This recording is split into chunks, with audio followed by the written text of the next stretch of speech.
In this video, I'm going to be going over the basics of the FAFSA, including what it is, why you should apply, and some of the documents you need to make applying for the FAFSA as smooth as possible. FAFSA stands for Free Application for Federal Student Aid, and as the name implies, this is how you get funding from the federal government to help you pay for school. That funding can come in one of three forms. The first is a grant, which is need-based aid, and it's money that you get that you do not have to pay back. The second form is a loan, which is money that you borrow and you then have to pay back with interest. And you can get loans both in the student's name or in the parent's name. And the third is work study, which is another need-based program in which a student works and they earn an income and they then use that income to help them pay for their education-related expenses. The FAFSA opens every year on October 1st, and it is something that you have to apply for each year. Unfortunately, you can't just apply once and have that apply for your entire time in school. You do have to reapply every year that you plan on attending college. However, they do import your information each year, so it should be a little bit quicker the subsequent times you complete it. You're really just updating your tax information. And you can apply for the FAFSA at fafsa.gov. There are several reasons why you should complete the FAFSA.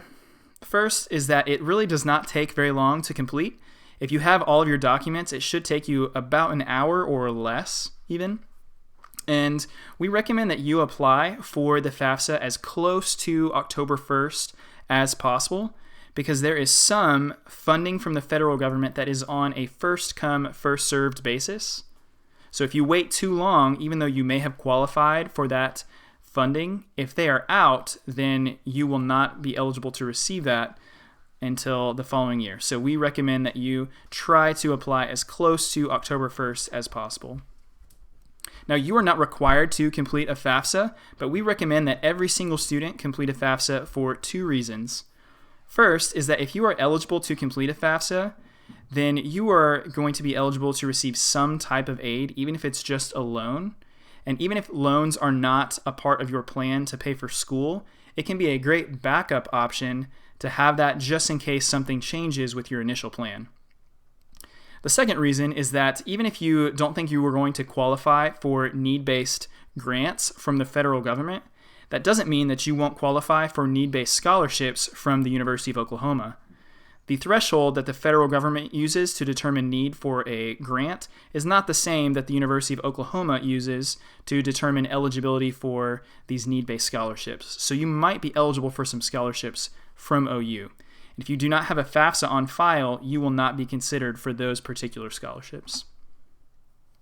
Now, everything you need to complete the FAFSA is on this screen. If you have all of this documentation together, it's going to make the application process pretty smooth. As you can see, if you are applying for the 2020-2021 academic year, you are going to use what's called prior year's taxes, which is from 2018. And you want to gather all of this other documents as well to make it go smoothly.